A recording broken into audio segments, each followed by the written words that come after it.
अस्सलाम वालेकुम नाज़रीन, मैं आपका दोस्त सैयद शहाबुद्दीन कॉमेडियन। आप देख रहे हैं TNT news and entertainment channel. आज के इस प्रोग्राम एक मुलाकात शाह भाई के साथ में हम सैयदा ग़ज़ाला अंजुम साहबा को लेकर आए हैं, जिन्होंने हमारे हैदराबाद पुराने शहर में एक फ़लाही इदारा क़ायम किए हुए हैं, जिसमें बहुत से गरीब लड़कियों को और जो मुस्तहिक़ है उनको जो है तालीम दी जाती है। बहुत से तरह के जो है यानी ट्रेनिंग दी जाती है। तो हम चाहते हैं कि आज की इस मुलाकात में ग़ज़ाला अंजुम साहबा से कुछ आपकी गुफ्तगू कराएं और उनसे कुछ सवाल जवाब पूछें।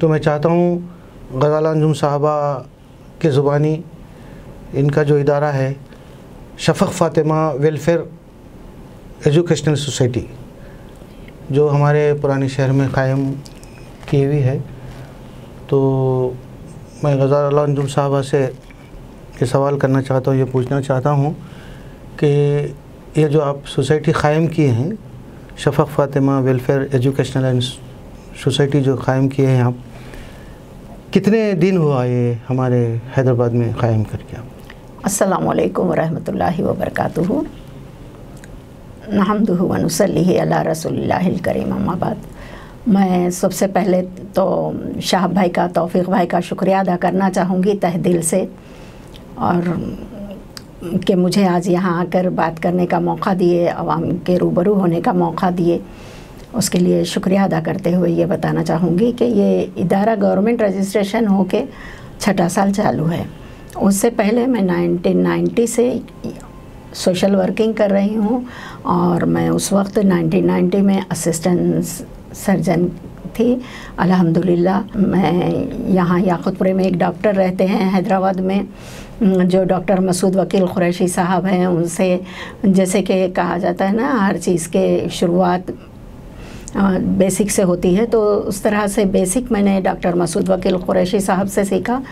फिर उसके बाद मैं मुंबई में, वहाँ पर मेरा क़याम हुआ, मैं वहाँ पर गई, तो फिर वहाँ पर मैंने काम की। कई हॉस्पिटल में मैं असिस्ट के लिए जाती थी मेरे सर्जन्स के साथ, और अल्हम्दुलिल्लाह मेरे डॉक्टर पूरे माशाल्लाह से बहुत अच्छा ताउन किए। जैसे doctor Chandrakant Badode, doctor Atul, doctor Rupal, doctor Reena, और कई डॉक्टर ऐसे थे कि जिन्हें भूलना आज भी मुश्किल है। सबके नाम लेते बैठूं तो बहुत टाइम लग जाएगा। उस हिसाब से मैं 1990 से ये काम कर रही हूँ, और 1996 से मैं बच्चियों को नर्सिंग भी पढ़ाती हूँ, लेक्चर देती हूँ। अल्हम्दुलिल्लाह मिनिमम 10th क्वालिफ़िकेशन की लड़कियों को और ख़वातीन को नर्सिंग पढ़ा के 3 महीने की थ्योरी कराती हूँ। उसके बाद 8 महीने में प्रैक्टिकल के लिए हॉस्पिटल पे भेजती हूँ।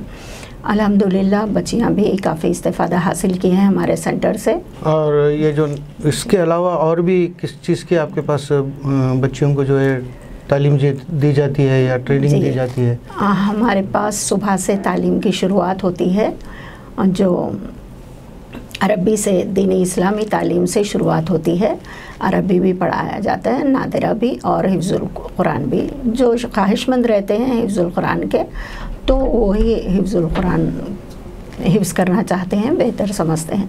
और हर कोई तो हिफ्ज़ के लिए ख्वाहिशमंद नहीं होते, तो उनको नादिरा पढ़ाया जाता है। और फिर उसके बाद से हमारे कोर्सेस चालू होते हैं, लेडीज़ वोकेशनल कोर्सेस, जो रेगुलर में हम पढ़ाते हैं, जैसे कि tailoring, mehndi designing, hand embroidery, और कंप्यूटर है हमारे पास बेसिक, DCA MS ऑफिस वगैरह, और तकरीबन ऐसे कोर्सेस हैं, टाई एंड डाई हैं, जो लेडीज़ ये सब करके अपना गुजारा कर सकते हैं, अच्छी तरह से अपने फैमिली का सहारा बनती है लेडीज़, लड़की वालिदैन का सहारा बनते हैं। बस हमारी पूरी कोशिश यही रहती है कि अल्लाह ताला की मखलूक के साथ हम अच्छे से अच्छा ताउन करें। और फिर कुछ सोशल वर्किंग भी चलती है और मैं काउंसलिंग वगैरह भी करती हूँ अल्हम्दुलिल्लाह। ये सोशल वर्किंग जो आप करते हैं उसमें किस तरह की सहूलत पहुँचती है, चाहे वो गरीब गुरबा हो या मुस्तहिक लोग हो? जी, मुस्तहिक लोगों के लिए ही मेरा काम होता है। देखिए, अक्सर लोग ये सोचते हैं कि हाँ बेवा है, यतीम है, वो बेसहारा हैं, उनके लिए कुछ करें, लेकिन ये सोच हर कोई रखता है। तो हर कोई ये सोच रखने की वजह से क्या होता है कि बेवा यतीम को तो काफ़ी इमदाद हो जाती है, लेकिन मिडिल क्लास फैमिली जिसके पास कहने के लिए रिश्ते तो सब मौजूद होते हैं, शौहर भी होते हैं, बच्चे भी होते हैं, भाई भी होते हैं, वालिद भी होते हैं, बावजूद उसके उनकी इनकम इतनी नहीं होती कि वो कुछ अच्छे से ज़िंदगी बसर कर सकें। तो मैं वैसी फैमिली को देखती हूँ और मैं जो साहिब इस्तेताअत लोग रहते हैं उनसे आजिज़ाना इल्तिजा करती हूँ कि मेरे पास इस तरह के लोग हैं, तो आप लोग इनकी मदद कीजिए। तो इसमें काफ़ी लोग आगे बढ़े और अल्हम्दुलिल्लाह रमज़ान के टाइम पे तो कुछ लोगों के पास ऐसा था लॉकडाउन के टाइम पे कि वो लोगों के पास सहर किए तो इफ्तार करने के लिए नहीं था, तो बड़ी मुश्किल से रोज़े गुज़र रहे थे। जब मुझे पता चला, मैंने सबसे पहले रफ़िया क़य्यूमी मैडम को फ़ोन करके बताई थी, फिर उसके बाद जो ग्लोबल फाउंडेशन की प्रेसिडेंट है। रफ़िया क़य्यूमी साहबा कौन है? ये ग्लोबल फाउंडेशन की प्रेसिडेंट हैं, जो मुझसे अच्छी बातचीत है उनकी, तो उनको बताई थी। उन्होंने कुछ किया, अल्हम्दुलिल्लाह, शुक्रिया अदा करती हूँ उनका। फिर उसके बाद IRS जो अनवर मोहिउद्दीन साहब हैं, अनवर भाई, उनसे बताई मैं, सलाम दुआ है भाई बहन के हिसाब से, तो उनको बताई। तो अनवर मोहिउद्दीन साहब ने मुझे नंबर दिए थे मिस्टर इम्तियाज़ बेग साहब का, तो उनसे बात की मैं। तो उसके बाद अल्हम्दुलिल्लाह जितने भी मुस्तहक़ लोग थे, मैं 67 फैमिली से ताल्लुक़ आज भी रखती हूँ, उस वक्त भी। तो इम्तियाज़ साहब से इतना कुछ उन लोगों को मदद मिली कि मैं तहे दिल से शुक्रिया अदा करती हूँ। फिर उसके बाद के रमज़ान में भी उन्होंने गरीबों की मदद किए और काफ़ी लोग मदद किए, जैसे कि उमर बिन वहलान साहब हैं बारकस में, वो हमारे सेंटर के लिए मशीनों की मदद किए। और सबसे पहले मेरे सेंटर के लिए मशीनों की मदद करने वाले मुमताज़ अली अकरम भाई, अकरम साहब जो है जी, जो NRI हैं, उन्होंने मदद किए। और काफ़ी लोग ऐसे, एक फाउंडेशन के लोग मेहदीपट्टनम में हैं, वो लोग भी मदद किए। तकरीबन लोगों की तरफ से मदद हुई गरीबों की। और मेरा काम यही है कि मैं गरीबों के लिए हर किसी से बात करके, भाई, आंटी, खाला, फूफू, इस तरह से बात करके मैं गरीबों की मदद कराने की कोशिश करती हूँ। और अल्हम्दुलिल्लाह अल्लाह ताला मेरी कोशिश को आज तक तो कामयाब किया है, आगे का पता अच्छा नहीं। ये जो जिसकी आप मदद करते हैं, गरीब गुरबा जो होते हैं जी, वो लोग अस खुद आपके पास आकर सवाल करते हैं या आपसे बात करते हैं या खुद आप उनको तलाश करते हैं? जी नहीं, मेरी तलाश इस तरह से रहती है, जैसे एक के बारे में पता चलता है तो मैं उनकी इमदाद करूं, तो फिर दूसरे आते हैं, दूसरे आके जब मुझसे कहते हैं तो मैं उनकी इंक्वायरी करती हूँ कि वाकई में साहिब इस्तेताअत रह के मांग रहे हैं या वाकई में ज़रूरतमंद हैं। तो जब मेरी इंक्वायरी में वो लोग ज़रूरतमंद लगते हैं, तब मैं किसी से भी रिक्वेस्ट करके, जैसे बारकस के एक अजीज़ साहब हैं, मेरे कज़न्स भी बहुत सारे लोगों की मदद किए। इस तरह से मैं किसी न किसी से इल्तिजा करती हूँ, जिससे जितना होता, यानी जो लोग कार्य खैर में हिस्सा लेते हैं आप वो लोग से बारिश के टाइम पे भी ऐसे ही हुआ था।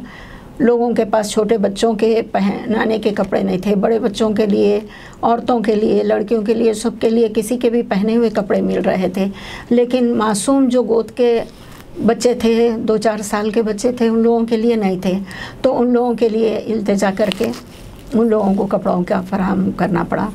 तो इस तरह से जितनी कोशिश हो सकती है करती हूँ, क्योंकि मैं इतना मैं क्या बताऊँ, शायद अल्फाज मेरे पास सही नहीं है, मैं ख़ुद से इतना किसी के लिए कुछ नहीं कर सकती। और मैं जो ख़ुद से करती हूँ, कभी अल्लाह नवाज देता है, मैं ख़ुद से करती हूँ तो उसकी मैं कभी वीडियो नहीं बनाती, लेकिन दूसरे कोई करते हैं तो मैं वीडियो बनाती हूँ। और वो वीडियो बनाने का मतलब ख़ास मकसद ये रहता है कि लोगों तक ये बात पहुँचे और देख के लोग, कोई रुपया कर रहा है तो हम 8 आने करें, 4 आने तो कर सकते हैं, ये सोच के लोग कुछ करें, ये नहीं। और कोई सोचते हैं कि अरे इन्हों इतना करे तो हम उनसे कुछ ज़्यादा करें। तो लोगों के नज़रिए अलग अलग रहते हैं, उस हिसाब से करते हैं। और सबको मैं हमेशा यही कहती हूँ और आज भी यही कहूँगी कि कोई ये ना सोचें कि हम उन्होंने इतना ज़्यादा करें, उन्होंने नया का सामान ला के दिए, हम पुराना सामान कैसे देना। अभी हाल ही की बात है, जिस वक्त बारिश का मसला था उस वक्त की बात तो और थी, लेकिन अभी हाल ही की बात बताती हूँ। 2 औरतें मेरे पास आके कहने लगीं कि मैडम हमको आपके पास से खाली हुए सो अदरक लहसुन के डब्बे भी दिए तो चलेगा, क्योंकि हम पूड़ियाँ बांध के मसाले रख रहे हैं तो उसको चूहे खा के जा रहे हैं। तो इस तरह के काफ़ी लोग आते हैं और इंक्वायरी की मैं तो वाकई में साहिब ज़रूरत लगे वो लोग, बहुत तकलीफ़ हुई। ये जो शफ़क़ फ़ातिमा एजुकेशनल वेलफेयर सोसाइटी जो आपकी है जी, ये किसके नाम से है? ये शफ़क़ फ़ातिमा वेलफेयर एजुकेशनल सोसाइटी मेरी छोटी लड़की के नाम से है और मेरी छोटी लड़की प्रेसिडेंट है इस सोसाइटी के। मैं इस सोसाइटी की जनरल सेक्रेटरी सोशल वर्कर हूँ और मैनेजमेंट भी मैं ही चलाती हूँ, MD हूँ। और कनीस फ़ातिमा इसके वाइस प्रेसिडेंट हैं और सदफ़ फ़ातिमा ट्रेज़र हैं। बाज़ाब्ता एक ग्रुप है आपका? जी, एक ग्रुप है, सोसाइटी गवर्नमेंट रजिस्ट्रेशन है। और ये भी कहना चाहूँगी आज मैं, जो अब तक हमारे पास पेपर मुकम्मल नहीं थे, आज की तारीख़ में पूरे सोसाइटी के पेपर जिस तरह कानूनी तौर से बनाना चाहिए हम बना चुके हैं। हमारे पास इनवेल report, audit report, IT return और एक अहम सवाल ये है आपसे जी, ये जो आपकी सोसाइटी है उसके लिए कुछ गवर्नमेंट से आपको जी, ना ही मुझे गवर्नमेंट से कोई इमदाद है, ना ही मुझे प्राइवेट से कोई इमदाद है। और इसीलिए तो मैं ये पेपर के बारे में बता रही थी कि हमारे पास आज की तारीख में ATG 2LA पेपर भी है, जिससे ये होता है कि हम रसीद दे सकते हैं, कोई चाहे 10 रुपये दो, चाहे कोई 1000 रुपये दो, हम उनको रसीद दे सकते हैं। और उससे उन लोगों का भी फ़ायदा रहता है, देने वालों का भी, जो डाउट नहीं रहता, समझिए आप। जी नहीं, जो वो लोग GST वगैरह पेमेंट करते हैं तो उसमें उन लोगों को भी फ़ायदा रहता है। उसकी इंक्वायरी करके हम तक इमदाद पहुंचाना चाहे तो पहुंचा सकते हैं। तो अगला सवाल आपसे ये है जी कि कितने लड़कियां अब तक आपके पास ट्रेनिंग करके गए हैं? जी, 500 के से कुछ ज़्यादा लड़कियां हमारे पास से ट्रेनिंग हासिल करके गए हैं और अब इस वक्त हमारे पास 55 हैं पूरे सब्जेक्ट के मिला के, ऑल सब्जेक्ट में। तो किस किस तरह के आपके पास जो है सोसाइटी में जो है सब्जेक्ट है जी, किस तरह की जो है? इस वक्त देखिए 4 सब्जेक्ट चल रहे हैं, जैसे tailoring, mehndi designing, computer and nursing. और अभी आज 2 लड़कियां हैं एडवांस। जो टेलरिंग है किस तरह की, इसमें क्या सिखाया जाता है? कटिंग या सिलाई बड़े लोगों के लिए या बच्चों के लिए कुछ ऐसा? जी अल्हम्दुलिल्लाह हमारे पास से बेसिक से बताया जाता है, टाके कितने किस्म के होते हैं, कटिंग किस तरह से की जाती है और किस तरह से तकरीबन ड्रेसेस के बारे में बताया जाता है, कोई एक ड्रेस के बारे में नहीं। जैसे आमतौर पे शलवार सूट है, फ्रॉक्स वगैरह है, मिडी है, गाउन है, पेटीकोट, टॉप वगैरह जो अदर कास्ट के लोग पहनते हैं, ये तमाम चीज़ें बताया जाता है। कंप्यूटर में किस तरह के? कंप्यूटर में DCA या MES ऑफिस बताया जाता है। अच्छा, नर्सिंग यानी नर्सिंग के लिए हम A&M नर्सिंग बताते हैं, नर्सिंग ऑक्सिलरी मिडवाइफरी। अच्छा, ये जो मेहंदी डिज़ाइन वगैरह का जो मसला है वो भी यानी किस तरह यानी बच्चियों को हर तरह के डिज़ाइन बताए जाते हैं लड़कियों को। जैसे मेहंदी डिज़ाइनिंग में क्या है, मारवाड़ी, खफीफ, हैदराबादी, इंडियन या कुछ बाहर के अरबिक डिज़ाइन होते हैं, वो समझाया जाता है। और नर्सिंग में हम लोग लड़कियां क्योंकि 10 मिनिमम क्वालिफ़िकेशन रखे हैं, तो उसके लिए हम ऑक्सिलरी नर्सिंग मिडवाइफरी कोर्स का नाम है ये। तो इसमें हम ये बताते हैं कि किस तरह से पेशेंट को हैंडल करना चाहिए और कौन सा नॉर्मल, सर्दी बुखार ज़ुकाम ये तो नॉर्मल आम सी बात है, लेकिन कॉम्प्लिकेशंस के साथ पेशेंट आता है तो उसको किस तरह से देखना चाहिए वो, और किस तरह से अटेंड करना चाहिए। अगर डॉक्टर की गैर मौजूदगी में लेबर पेन से पेशेंट आता है तो उसको कैसे अटेंड करना चाहिए, कोई फ्रैक्चर के पेशेंट आते हैं तो उनको कैसे अटेंड करना चाहिए, वक्ती तौर पे अगर अनकॉन्शियस पेशेंट आते हैं डॉक्टर की गैर मौजूदगी में कैसे अटेंड करना चाहिए, फिर डॉक्टर को इन्फॉर्म करके डॉक्टर के आर्डर के हिसाब से, और डॉक्टर की गैर मौजूदगी है लेकिन सीनियर नर्स है वहाँ पर, हेड नर्स है, तो हेड नर्स के मशवरे से काम करती है हमारी लड़कियाँ। 450 लड़कियाँ आपके पास से 500 के ऊपर, यानी जो ट्रेनिंग हासिल करके फ़ायदा उठा रहे हैं। जी हाँ, अल्हम्दुलिल्लाह। मेरे पास की लड़कियां दोहा कतर भी गई हैं, माशाल्लाह, दुबई भी गई हैं, बैरूनी ममालिक। हाँ, हमारे पास से डिप्लोमा सर्टिफिकेट मिलता है अल्हम्दुलिल्लाह। कोर्स पूरा होने के बाद हम डिप्लोमा सर्टिफिकेट देते हैं। अच्छा, अब एक अहम सवाल ये है, जो लड़कियां आपके पास तालीम हासिल करने के लिए आते हैं जी, उनसे कुछ फीस वगैरह आप वसूल करते हैं? जी हाँ, अब तक तो हम फ्री रखे थे लॉकडाउन के पहले तक। अब हम मामूली सी फीस रखे हैं, मुख्तसर सी। जैसे नर्सिंग 3 महीने हम पढ़ाते हैं तो लड़कियों को कहते हैं कि 3 महीने के आप 6,000 रुपये पेमेंट कीजिए। अच्छा। लेकिन 6,000 रुपये कोई भी पेमेंट नहीं करते, हालात बताते हैं ये वो, तो 3 साढ़े 3 हज़ार ऐसा देते हैं। कोई कोई ऐसे रहते हैं जिसकी पूरी फैमिली रहने के बावजूद भी वो साहब बोलते हैं कि हमारी फैमिली मना कर रही है, हम नहीं कर सकते, तो हम उसकी इंक्वायरी करते हैं। जी जी, माशाल्लाह। हमारी फैमिली में कोई देने वाले नहीं है पैसे, इंक्वायरी करते हैं। जैसे कि अभी थोड़ी देर पहले भी बताई मैं आपको, इंक्वायरी करने पे अगर हमको उनकी बात सच लगती है तो हम उनसे फ़ीस नहीं लेते, और इंक्वायरी करने पे जो बात गलत लगती है तो फिर उनको काउंसलिंग करके समझाते हैं कि ये चीज़ से ये फ़ायदे हैं, उनके फैमिली मेम्बर को बुला के समझा के फिर ये करते हैं। और टेलरिंग में, मेहंदी डिज़ाइनिंग में 500 रुपीज़ रखे हैं कंप्यूटर में। महीना 3-3 महीने का कोर्स रहता है। अच्छा, उम्र की कोई क़ैद है? जी नहीं, उम्र की कोई क़ैद नहीं है इसमें। किसी भी उम्र के लड़कियां या ख़वातीन हो? जी हाँ, 35-40 साल के भी, और टेलर में नर्सिंग के लिए, कंप्यूटर के लिए 35-40 साल के भी आके करते हैं। अलबत्ता टेलरिंग के लिए, मेहंदी डिज़ाइनिंग के लिए 60 साल के भी आके किए हैं हमारे पास। ये जो एजेड जो ख़वातीन हैं, जैसा कि आपने 35-40 साल मैंने बताया ना, 60 साल की लेडीज़ भी आके काम किए हैं टेलरिंग, मेहंदी डिज़ाइनिंग, क्योंकि तो उनके लिए क्या फ़ायदा है? ये लोग दूसरी बाहर जाके जो कुछ बहुत मेहनत अच्छा सवाल किया आप, इसके लिए मैं आपका तहे दिल से शुक्रिया अदा करती हूँ। उनके लिए फ़ायदा ये है कि जैसे घरेलू कोई लोग टाइट करना है या लूज़ करना है, ऐसे कपड़े उनको दे देते हैं जी। या फिर उनको छोटे बच्चों के कपड़े सीने के दे देते हैं, या कोई घरेलू औरतें ऐसे रहते हैं उनको फैशन डिज़ाइनिंग की ज़रूरत नहीं रहती है, उन सादे सीधे कपड़े पहनते हैं तो वो कपड़े दे देते हैं, तो वो कपड़ों की सिलाई करके वो अपना खुद का गुजारा कर सकते हैं, वो अपने बेटों का या बेटियों ये जो एजेड जो ख़वातीन आते हैं आपके आश्रय में नहीं रहते, उम्र रसीदा जो ख़वातीन आते हैं, उनके घर के हालात के हिसाब से शायद आपके पास आते होंगे ताकि किसी घर वगैरह में उसी हिसाब से हम उनको पूरी तरह से ताउन करते हैं। जैसे फ़ीस के लिए भी हम उनसे बिल्कुल नहीं लेते, अगर वो देना भी चाहे तो हम बोलते हैं कि दुआ दे दो मेरी बच्ची को।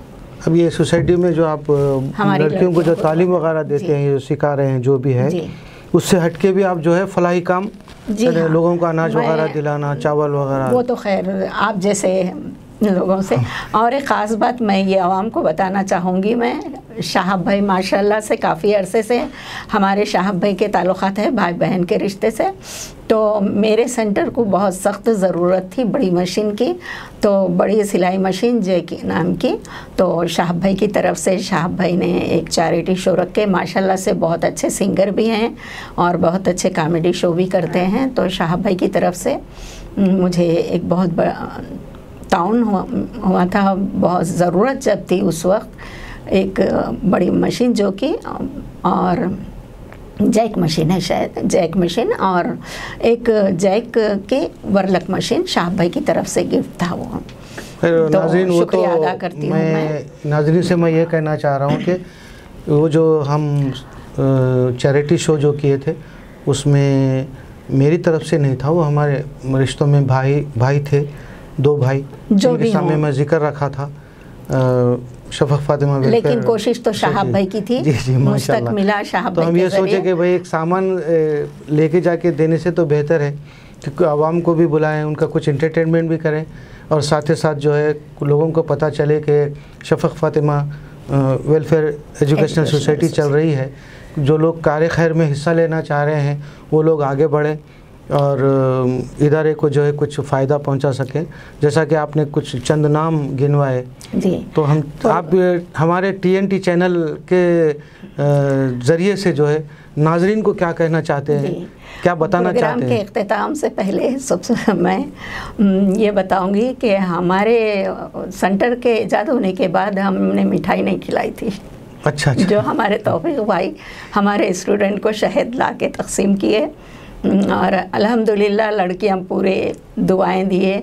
उसमें से कुछ औरतें ऐसी थीं 10-11 मेंबर शायद कि उनको दवा लेके वो शहद चाटना ज़रूरी रहता था सऊदी से।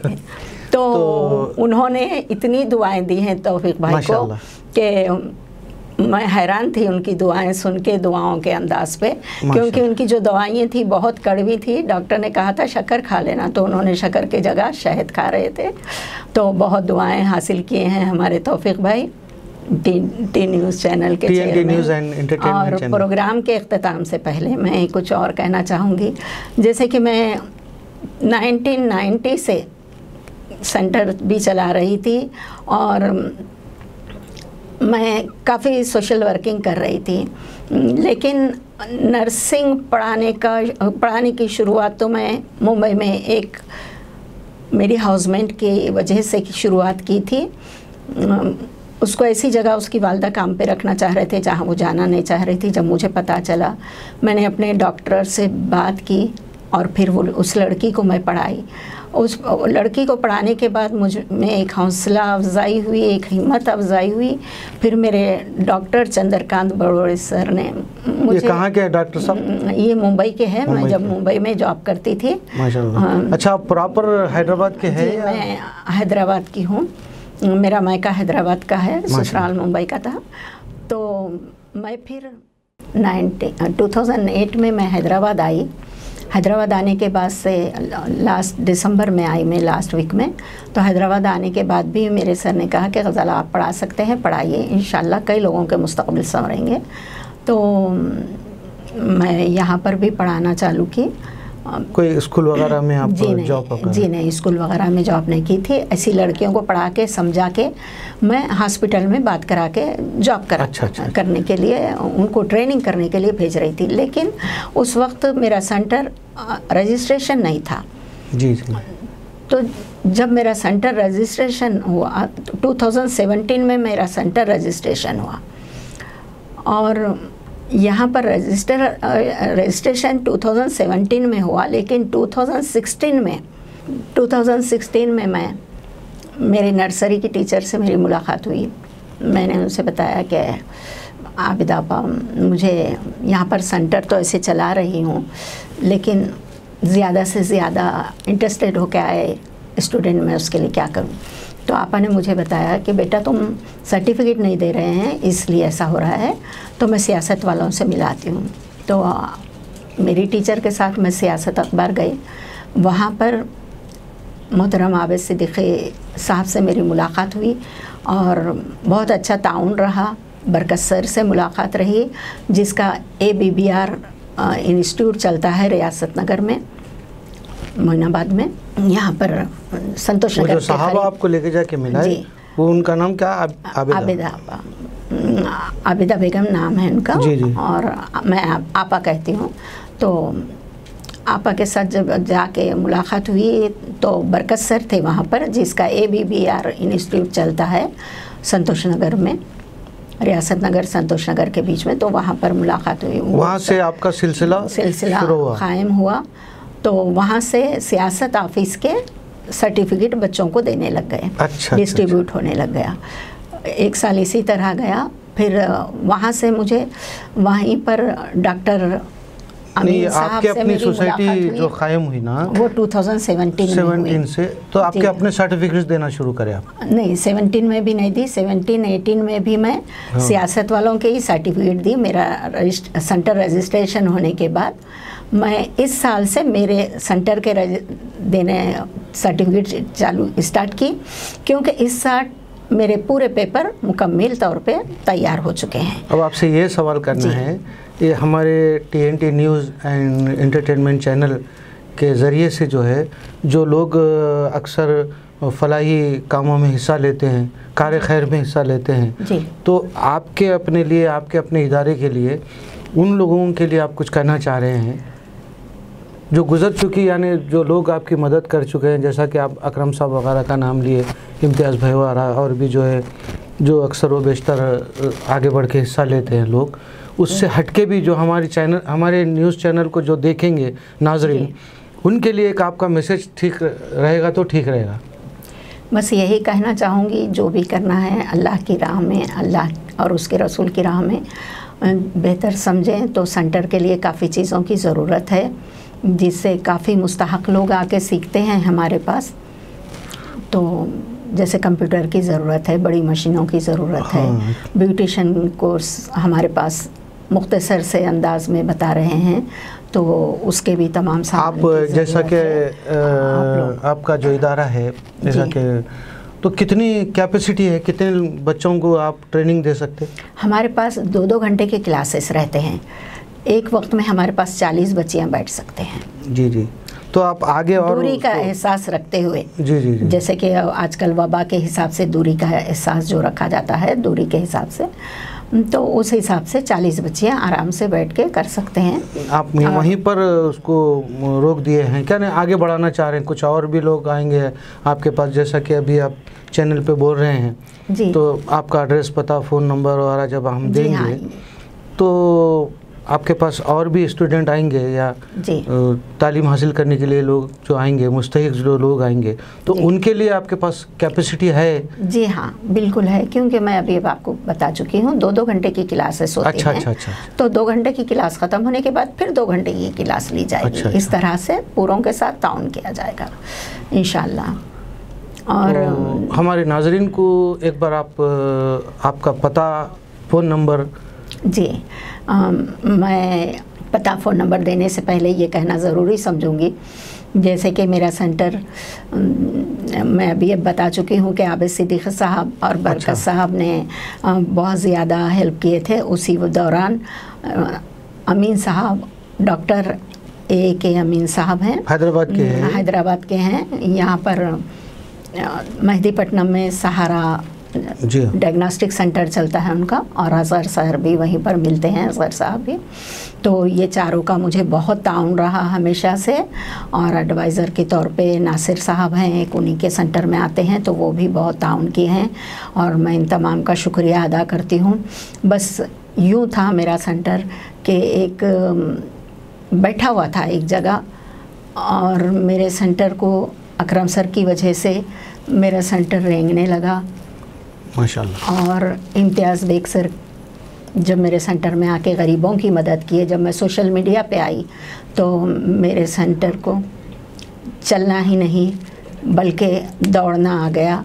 आज मैं रहूं या ना रहूं, आज मेरा सेंटर इस अंदाज में है कि मैं ना भी रहूं अगर उस सेंटर में, तो मेरी जो टीचर्स हैं, मेरी जो लड़की है जिसके नाम पे सेंटर है, प्रेसिडेंट जो हैं शफ़क़ फ़ातिमा वेलफेयर, जी शफ़क़ फ़ातिमा के नाम पे सेंटर है, शफ़क़ फ़ातिमा वेलफेयर एजुकेशनल सोसाइटी, तो बखूबी चला सकते हैं माशाल्लाह। तो मैं तमाम का तहे दिल से शुक्रिया अदा करती हूँ और दुआ गो तालिब हूँ कि अल्लाह ताला आपकी जो कमेटी है, आपकी जो कमेटी है उसमें क्या नाम के लोग हैं? कमेटी में कौन कौन है? जी, मेरी सोसाइटी में शफ़क़ फ़ातिमा है, प्रेसिडेंट हैं। अच्छा। और कनीस फ़ातिमा वाइस प्रेसिडेंट, मैं doctor Saeeda Ghazala Anjum MD general secretary, social worker, यानी मैनेजमेंट मैं ही संभालती हूँ। और सदफ फातिमा ट्रेजर हैं। आपके प्रॉपर पैदाइश हैदराबाद की? मोहम्मद अजीम गौरी और नूरजहाँ बेगम एग्जीक्यूटिव मेंबर हैं और खुसूसी मेंबर मेरी सोसाइटी के, जो हमेशा ताउन करते रहते हैं मेरी सोसाइटी के लिए। जिस तरह मैं मैनेजमेंट संभालती हूँ तो उसी तरह मेरे सेंटर के लिए क्या चाहिए क्या नहीं चाहिए, कब किन चीज़ों की ज़रूरत है, ये सब का लाना ले जाना ज़िम्मेदारी के साथ, जो ज़िम्मेदारियाँ ज़्यादा निभाते हैं। इसलिए लास्ट में नाम ले रही हूँ, नसीर अहमद हैं जो इलेक्ट्रिक डिपार्टमेंट के गवर्नमेंट सर्वेंट जी गवर्नमेंट सर्वेंट है। और रफ़ी साहब के बहुत अच्छे गीत पेश करते हैं सिंगर माशाल्लाह से। तो मैं उन्हें दिल की गहराइयों से अपना बेटा मानती हूँ। तो नसीर अहमद का ताउन सबसे ज़्यादा रहता है। कहने को मेंबर सभी हैं सेंटर के, लेकिन नसीर अहमद और शफीक फातिमा बहुत ज़्यादा इसमें वर्क करते हैं। तो मैं तमाम का तहे दिल से शुक्रिया। सवाल ये है, एक अहम सवाल ये है आपसे, आप खुद वर्क करती हैं, अक्सर वो बेशतर देखने में आता कि जो अक्सर प्रोग्राम्स वगैरह में आप मौजूद रहते हैं। जी तो हाँ, कहा जाता है, अक्सर लोगों ने ये भी कहा है कि गज़ाला मैडम आप अल्लाह रसूल की इतनी बातें करती हैं माशाल्लाह, और आप इस तरह के प्रोग्रामों में जाती हैं।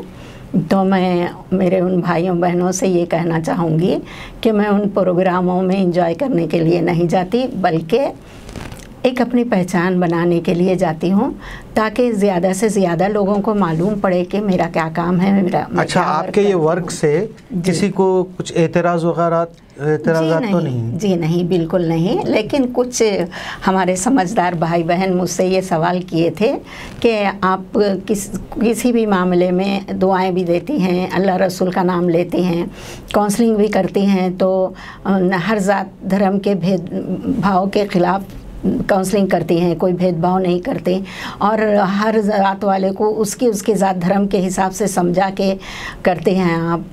किसी ने कहा कि इमोशनल ब्लैकमेल करती हैं ज़ात के हिसाब से बता के, तो मैंने कहा कि हर एक को अपनी ज़ात प्यारी होती है और अल्लाह ताला ने रब्बुल आलमीन कहा है और हमारे रसूल अल्लाह ने रहमतुल आलमीन कहा है। तो रहमतुल आलमीन है, रब्बुल आलमीन है दोनों, और दोनों के बिना हमारा कलमा मुकम्मिल नहीं, हमारा ईमान मुकम्मिल नहीं, तो हम क्या हैं फिर। अब आपसे अहम सवाल ये है कि ये जो सारी बातें हैं वो तो हो गई आपके इदारे, इससे हटके जो है ना और भी बहुत से फलाही काम होते हैं, क्या आप उसमें भी हिस्सा लेते हैं? जैसे कि किसी का कोई यतीम है, कोई लावारिस है, किसी का इंतकाल हो जाता है, तो आजकल बहुत से ऐसे इदारे आगे बढ़ के हिस्सा ले रहे हैं, तो उसमें आप भी कुछ इंटरेस्टेड है या कोई? जी हाँ, किसी का इंतकाल हो जाता है तो जो भी मेरी इस्तिताअत होती है मैं करती हूँ। उससे हट के कम अगर उसमें कमी महसूस होती है तो साहिब इस्तिताअत लोगों को इन्फॉर्म करती हूँ, इन्फॉर्म करके कॉल के ज़रिए, फ़ोन के ज़रिए इन्फॉर्म करके फिर उनसे लेके जो भी मदद मिलती है लेके पहुँचा देती हूँ। एक बार का ऐसा इत्तेफाक हुआ था कि मेरे पास पैसे 5,000 रुपये पहुँचे भी थे, लेकिन मैं वापस कर दी क्योंकि उनकी फैमिली आ गई थी, वो लावारिस लाश कहला रहे थे। तो मैं मुझसे जो हो सकता था इंतकाल हो गया था तो आप दी थी। जी हाँ, वो तो दी थी, लेकिन फिर बाद में मालूम पड़ा कि उनके लोग आ गए, अब और नहीं चाहिए बोले, तो फिर मैं वो 5,000 रुपये वापस कर दी थी। और वो पैसे देने वाले दहेज वगैरह के आजकल बहुत से ऐसे मसले आ रहे हैं, बहुत से गरीब लड़कियां घरों में बैठे। तो हम कभी किसी का नहीं किए हैं, लेकिन थोड़ा बहुत जितना भी जो भी आपसे हो सकता, कभी कपड़े हैं, कभी कुछ बर्तन हैं, इस तरह से हेल्प कर देते हैं। तो बहरहाल जो लोग कार्य खैर में हिस्सा लेते हैं वो आप बाज़ाब्ता आपसे टच में रहते हैं और आपकी बात मानते हैं। वो लोग किसी को कुछ बंद-मुट्ठी पैसे दे देते हैं माशाल्लाह। कोई कहते हैं कि नहीं हमको कपड़े के सामान की ज़रूरत नहीं है, पैसे दे दिए तो खाना बनाने में काम आ जाते, तो हम पैसे दे देते हैं। हम ये चाह रहे हैं कि हमारा जो TNT news and entertainment channel है जी, इसके ज़रिए से जो है ना, जो लोग अक्सर फलाही कामों में हिस्सा लेने की कोशिश करते हैं लेकिन सही लोग उन तक पहुंचते नहीं जी, और वो तलाश करते रहते हैं, अक्सर व बेशतर देखने में आता। तो हम ये चाहते हैं कि आपके फ़ोन नंबर अगर आप बयान कर देंगे या आपका एड्रेस बयान कर देंगे तो जो लोग हमारा चैनल देखेंगे तो आप तक पहुंचेंगे आपकी। और बहुत से लोग ऐसे हैं जो आया नहीं होना चाहते, बताना नहीं चाहते कि हम किसी की मदद कर रहे हैं फलां। तो ऐसे लोग भी जो है, हम यही चाह रहे हैं कि भाई TNT news and entertainment channel जो हम शुरू किए हैं, ये जो दूबदू आपसे जो गुफ्तगू हो रही है, ऐसे बहुत से और भी चीज़ें हम और भी लोगों को लाएंगे और हमारे नाज़रीन के सामने जो है उनके हालात रखेंगे। तो मैं चाहता हूं कि आप अपना फ़ोन नंबर और आपका पता अगर बता दें तो एड्रेस वगैरह बता देंगे तो थोड़ा सा जो कार्य खैर में हिस्सा लेने वाले जो लोग हैं अक्सर व बेशतर जो बनमुट्ठी जैसा कि आपने कहा है करना चाहते हैं, कुछ अपने वालिदैन के नाम से, कुछ बैरूनी ममालिक में लोग हैं वगैरह वगैरह, तो आप फ़ायदा उठा सकते हैं उससे।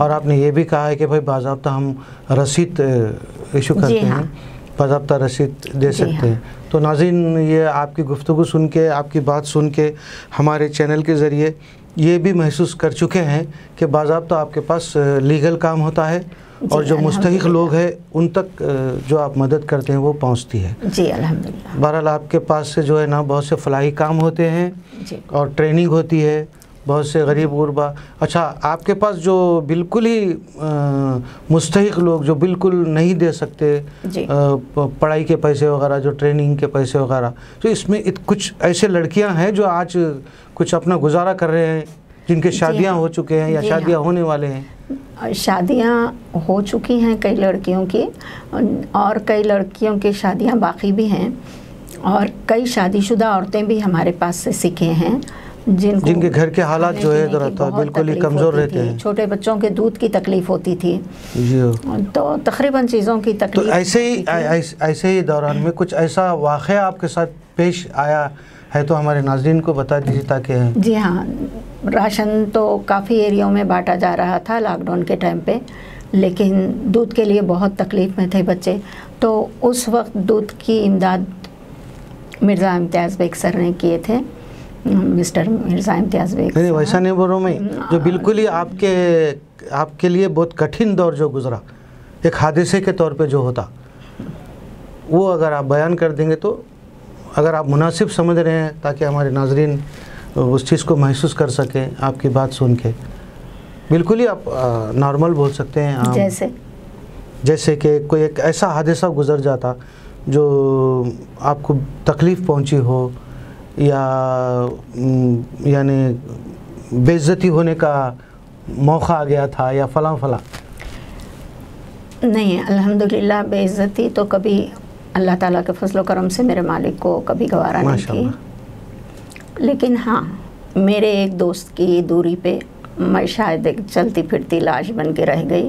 लेकिन क्योंकि कहते हैं ना कि किसी एक के जाने से हटने से खुदा न खास्ता ऐसा कुछ हुआ नहीं है, अल्हम्दुलिल्लाह अपना पर्सनल मैटर अपने फैमिली के साथ हैं। लेकिन क्या है कि कहते हैं ना आम तौर पे कि किसी एक के जाने से ज़िंदगी में कोई फ़र्क नहीं पड़ता, दुनिया है, लेकिन नहीं, फ़र्क पड़ता है, बहुत फ़र्क पड़ता है। तो क्योंकि आगे चल के करोड़ों लोग रह के भी वो एक की कमी पूरी नहीं कर सकते। मैं माजरत चाह रहा हूँ आपसे, आप इमोशनल हो गई तो आप यही जो बच्चे बच्चियाँ वगैरह जो आपके पास औलाद के लिए तो औलाद है और फिर जो जिम्मेदारियां लिए हैं स्टूडेंट पूरे मेरे लिए, मेरे अपनी औलाद, तो आगे की ज़िंदगी आप इन लोग को देख के ही ये काम में जो हिस्सा लेके गुजार देना चाह रहे हैं। अल्लाह और उसके रसूल के सहारे और फिर मेरी गुजरी हुई ज़िंदगी में जो मेरे साथ अच्छाइयाँ हुए, सहेलियाँ मेरे साथ अच्छाइयाँ किए,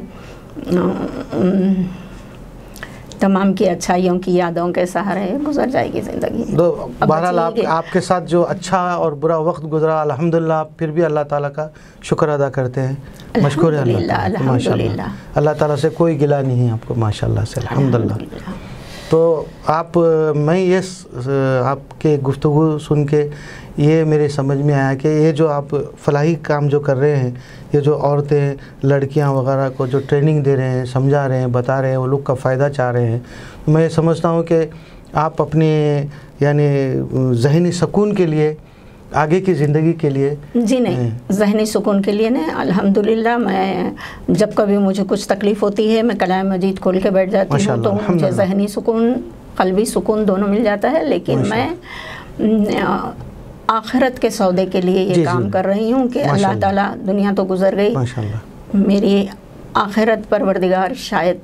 तो हम चाहते हैं TNT news and entertainment channel की तरफ से कि जिस तरह आप काम कर रहे हैं, कुछ ऐसा मैसेज दीजिए हमारे नाजरीन को कि वो भी आगे बढ़ के आप ही की तरह जज्बा हासिल करें, आप ही की तरह गरीब गुरबा की मदद करें, यतीमों की मदद करें।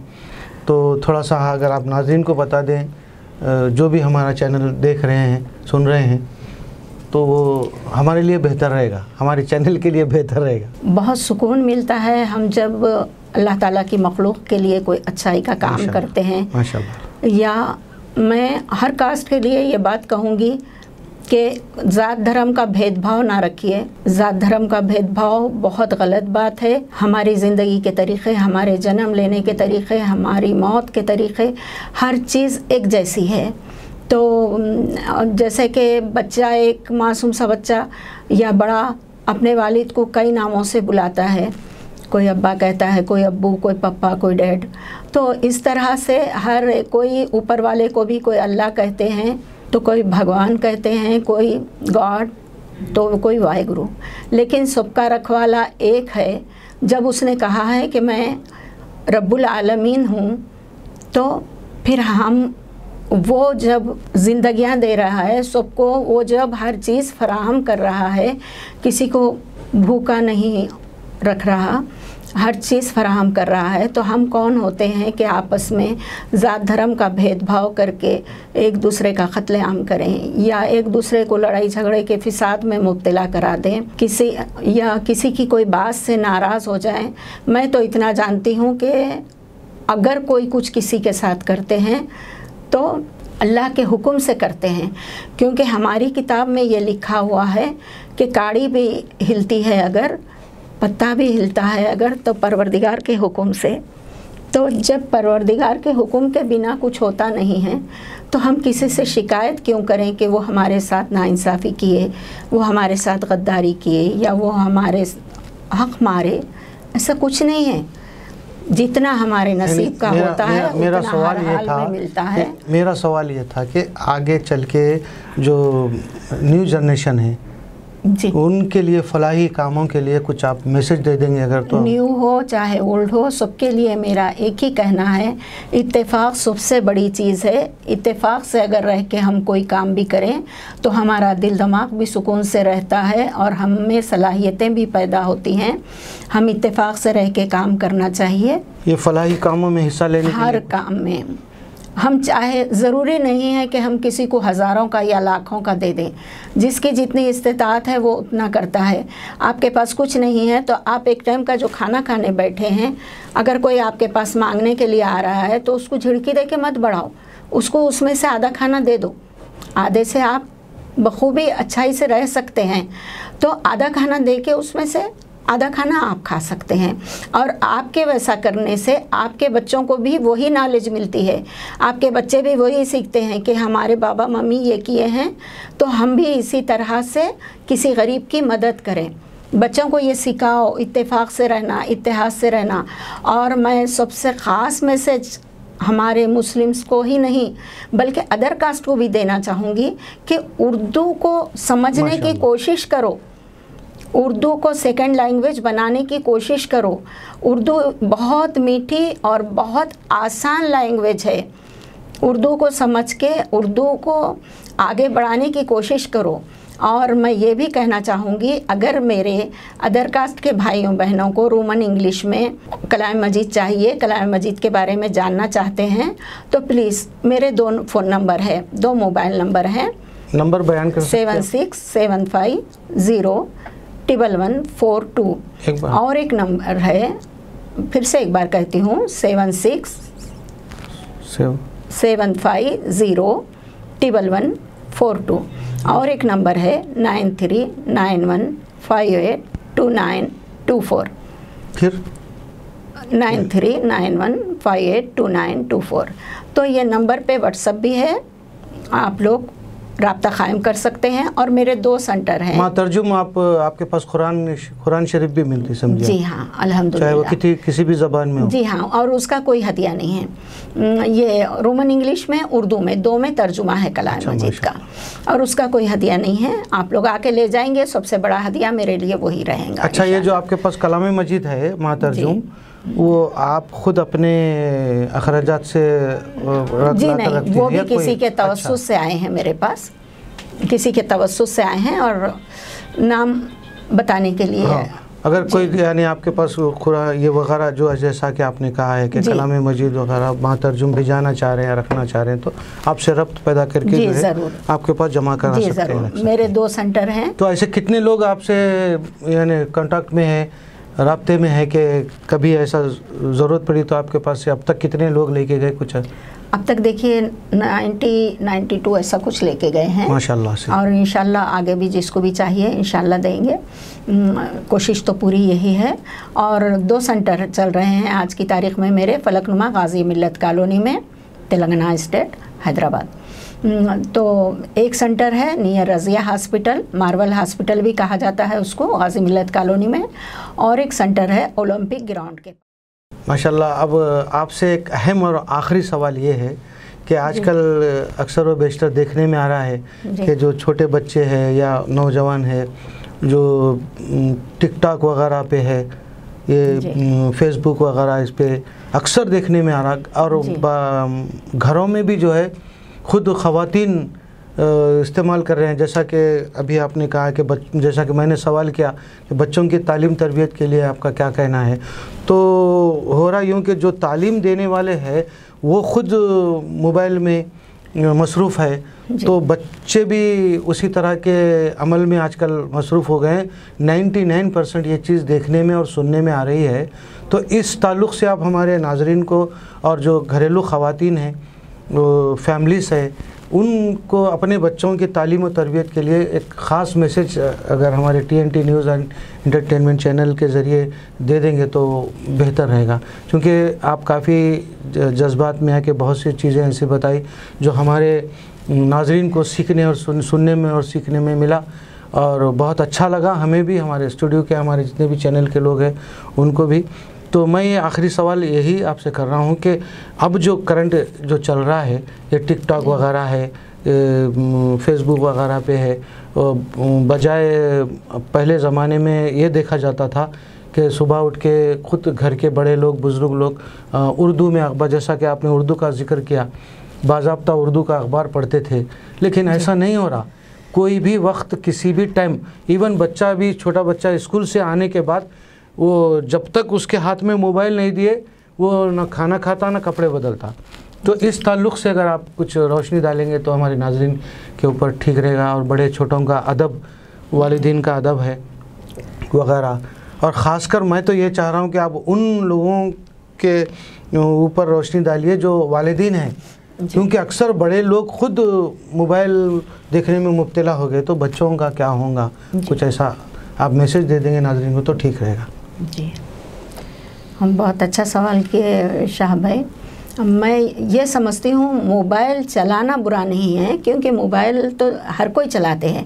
जैसे कि हम मोबाइल लेके हैं, हमारे बेटे हैं, बेटियां हैं, जो भी हैं, चाहे वो छोटे रहों चाहे वो बड़े रहों, अगर सडन वो हमारे क़रीब आ जाते हैं, हमारे हाथ में मोबाइल होता है, तो उन बच्चों को अगर ये दिखाई देता है कि हम मोबाइल पे कोई हदीस शरीफ सुन रहे हैं या कोई पैगम्बर खुदा की कोई बातें सुन रहे हैं, उनकी वफ़ात के बारे में या उनकी ज़िंदगी के बारे में, जैसे कि रसूलुल्लाह की 11 वाइफ थी, बीवियाँ थी, तो उनकी ज़िंदगियों के बारे में या खातून जन्नत के बारे में हम कुछ, या फिर कोई हदीस शरीफ रसूलुल्लाह ने हमको बताया कि हमको किस तरह से आगे ज़िंदगी गुजारना है, तो इस तरह से अगर हम देख रहे हैं या कोई फतवा सुन रहे हैं हम, तो हमारे बच्चों को भी ये होता है कि अरे भाई मोबाइल लिए तो ये चीज़ें सीखो। अगर हम ही उसमें नाच गाने ऐसा सुनते रहेंगे, देखते रहेंगे, तो फिर वो बच्चियां या बच्चे टिकटॉक पे नहीं जाएंगे तो कहाँ जाएंगे? तो वालिदैन की परवरिश सबसे पहला स्कूल, मदरसा कहो, स्कूल कहो, वालिदा का होता है बच्चों को, फिर उसके बाद वो वालिद तक पहुंचते हैं। तो कई जगहों पर तो ऐसा होता है कि बच्चे बोलते हैं कि हम पेरेंट्स मीटिंग है, स्कूल आप लोगों को आना है। वालिदैन कहते हैं हमारे पास टाइम नहीं है, कोई कहता है हमको ऑफिस जाना है, तो कोई कहते हैं तो हमारी तबीयत ख़राब है। तो उसमें क्या होता है, बच्चे नर्वस हो जाते हैं, एहसास कमतरी में आ जाते हैं बच्चे। तो उस वक्त बच्चे दोस्तों से शेयर करते हैं, फिर दोस्त क्या करते हैं, जो उनके घर का माहौल होता है वो माहौल बताते हैं। अरे देख मैं फ़ोन लाया, फ़ोन में ये है, ये देखो, ये निकाल के बताते हैं। तो या फिर बुक्स में लिख के लाते हैं, देख ये देख मज़ा आता है इससे।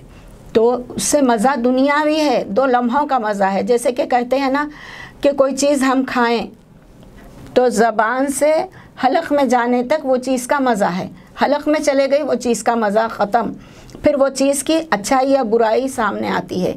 यानी कि मुख्तसर ये मैं चाह रहा था, ये सवाल था मेरा कि आप नाजरीन को ये बताएं कि किस तरह की जो है किस तरह का अमल किया जाए। वही तो बता रही हूँ ना शाह भाई, मैं ये कह रही हूँ कि वालिदैन को चाहिए या बड़े भाइयों बहनों को चाहिए कि बच्चों के सामने अच्छे काम करें।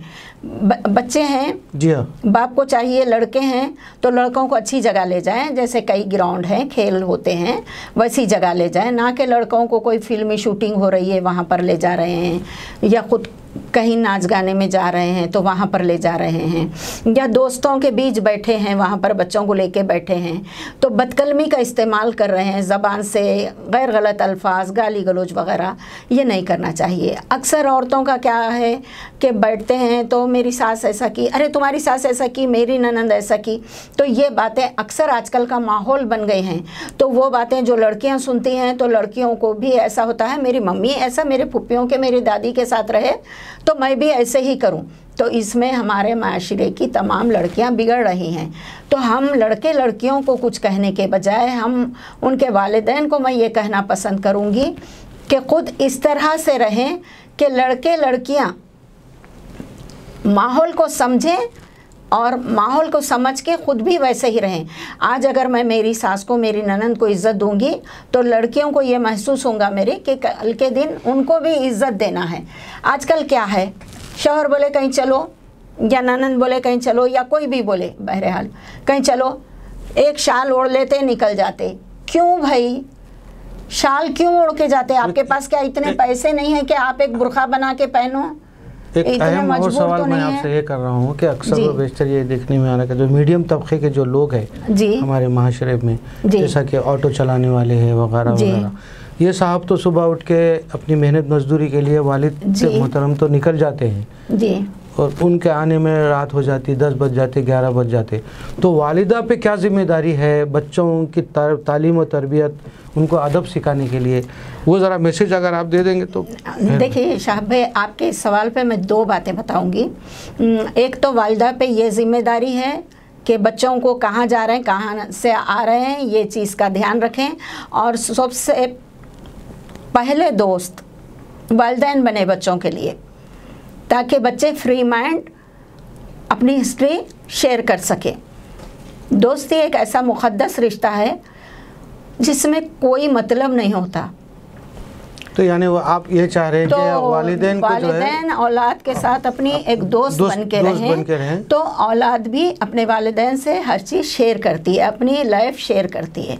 तो उस पे वालिदैन अपनी औलाद को समझा सकते हैं, यानी उनके दोस्त बन के ये सही है जी, अच्छा और बुरा क्या है, सही क्या है, गलत क्या है, ये वालिदा की जिम्मेदारी है या वालिदैन की जिम्मेदारी है जी। जैसा कि मैंने कहा है कि अक्सर व बेशतर ये हो रहा है कि वालिद बाहर है, जैसा कि बैरूनी ममालिक में है, तो यहाँ पर सिर्फ वालिदा रहती है, बच्चे आहिस्ता आहिस्ता बढ़ते बढ़ते जो है स्कूल कॉलेज वगैरह के हो जाते हैं। तो उनके लिए आजकल लेकिन शाह भाई, वालिद बैरून मुल्क में है, ठीक है, परदेश में है, लेकिन फ़ोन पे तो बात होती है, तो उनसे इस कदर खुलूस से पेश आओ।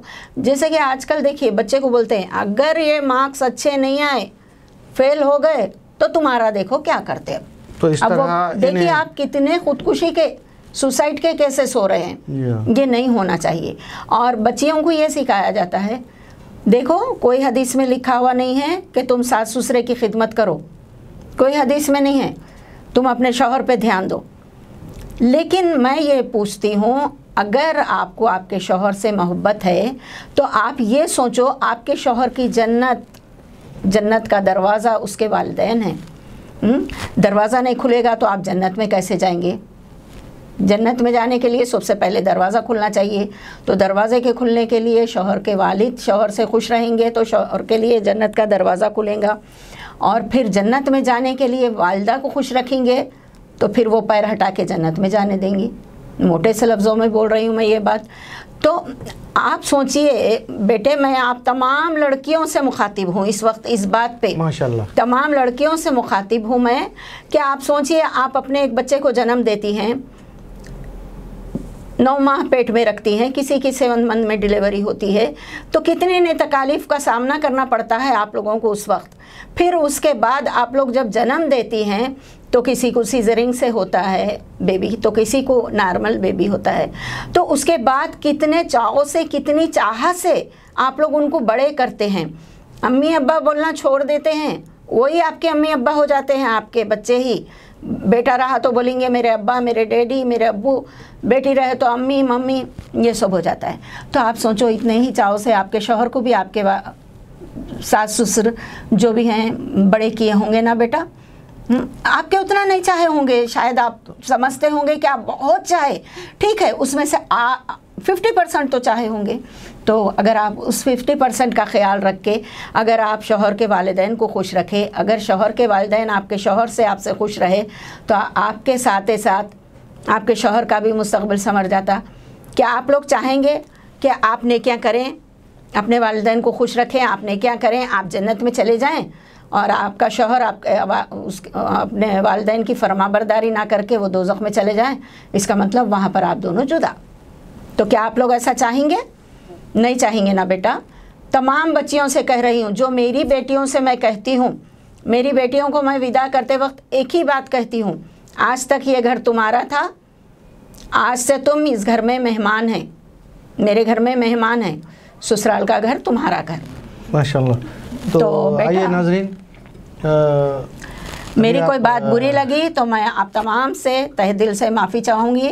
मेरी बातों का बुरा मत मानिए, मेरी बातों को गौर से महसूस कीजिए। बेटे, वहाँ पर जहाँ शौहर खुश रहता है, टेंशन में नहीं रहता, तो वहाँ पर इनकम भी ज़्यादा होती है, आपकी हर फरमाइश भी पूरी हो सकती है, और मेन आपकी हर ख्वाहिशात पूरी हो सकती हैं। आपको सुकून से, खुशी से ज़िंदगी मिलती है, आपको खुशियों भरी। शुक्रिया, जज़ाकल्लाह खैर, अल्लाह हाफिज़। माशाल्लाह, बड़ी अच्छी गुफ्तगू रही आज के आपके साथ। तो सैयदा ग़ज़ाला अंजुम साहबा, हम आपका बहुत बहुत शुक्रिया अदा करते हैं जो इतना कीमती वक्त निकाल के जो आप हमारे स्टूडियो को आए और हमको वक्त दिए। और मैं समझता हूँ कि जो भी नाज़रीन आपकी गुफ्तगू सुने, जो हालात से आप वाक़फ़ियत कराए हैं, वो मुतमईन हो गए होंगे। हम आज का ये प्रोग्राम यहीं पर ख़त्म करना चाहते हैं। आगे फिर इंशाअल्लाह दूसरी मुलाकात किसी और से हम कराएंगे, आपसे फिर मिलेंगे। देखते रहिए एक मुलाकात शाब भाई के साथ, TNT news and entertainment channel. इंशाअल्लाह हम इसी तरह फिर आपसे मुलाकात करेंगे, फिर मिलेंगे, कोई और शख्सियत को आपके दूबदू कराएंगे, आप उनकी गुफ्तगू आपको सुनाएंगे। तो हम आपसे इजाज़त चाहते हैं। खुदा हाफिज़, शब्बा खैर, जय हिंद, जय तेलंगाना।